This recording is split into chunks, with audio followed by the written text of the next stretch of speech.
Assalamualaikum warahmatullahi wabarakatuh.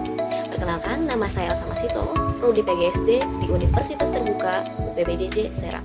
Di sini saya akan menjelaskan proses lahirnya Pancasila serta pelajaran dari sejarah Pancasila bagi generasi muda. Pancasila tidak berdiri begitu saja. Pancasila berdiri melalui proses yang panjang. Proses perumusan dan penetapan Pancasila sebagai dasar negara ini melibatkan diskusi mendalam, perdebatan, dan pemikiran dari para pendiri bangsa Indonesia dalam periode yang signifikan dalam proses perjuangan bangsa Indonesia.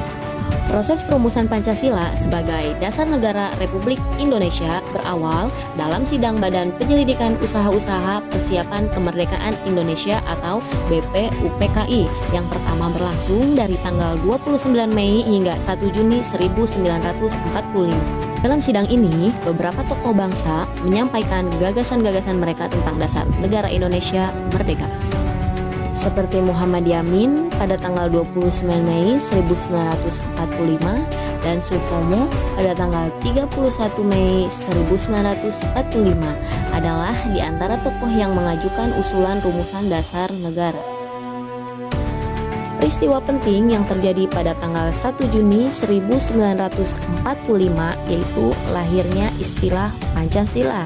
I.R. Soekarno menyampaikan pidato yang mengusulkan 5 prinsip dasar negara, kemudian ia namakan Pancasila. 5 sila yang diusulkan saat itu adalah 1.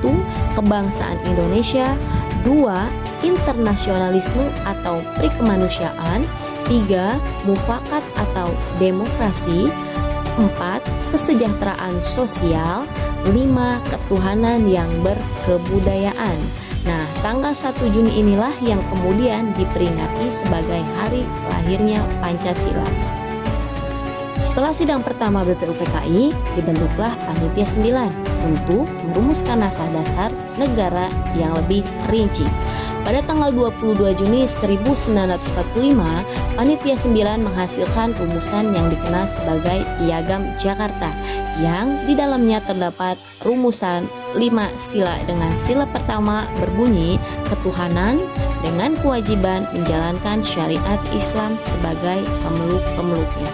Sehari setelah proklamasi kemerdekaan, Panitia Persiapan Kemerdekaan Indonesia atau PPKI mengadakan sidang. Demi menjaga persatuan bangsa, sila pertama dalam Piagam Jakarta diubah.